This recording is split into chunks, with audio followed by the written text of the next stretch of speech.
Good evening, everyone. I hope you all had a most blessed day. It's time for your daily Bible verse, and tonight we're going to read Jonah chapter 1, verses 11 through 17. The sea was getting rougher and rougher, so they asked him, "What should we do to you to make the sea calm down for us?" "Pick me up and throw me into the sea," he replied, "and it will become calm. I know that it is my fault that this great storm has come upon you." Instead, the men did their best to row back to land, but they could not, for the sea grew even wilder than before. Then they cried to the Lord, "O Lord, please do not let us die for taking this man's life.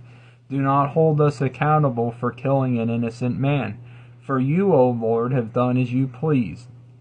Then they took Jonah and threw him overboard, and the raging sea grew calm.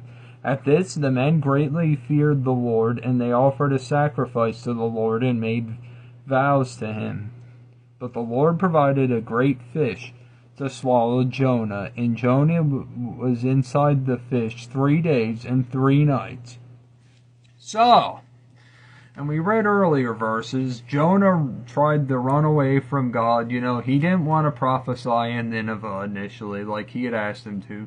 So instead he ran away and tried to run away to Tarshish. He paid the fare to get on the ship and everything, and then he fell asleep down below deck, and the sea grew wild here. He had already told them that he was running away from God. And they're like, "What do we need to do to you to make the sea calmer again?" And Jonah's like, "Pick me up and throw me into the ocean." He knew it was his fault that he eventually figured out at that point, can't run away from God. He knew that God was displeased with his decision. And, the men are doing their best to row back to land. They didn't want to initially throw him overboard, but it just grew worse and worse. So eventually they're like, "Okay, Lord, don't hold us accountable for taking this man's life." They're worried.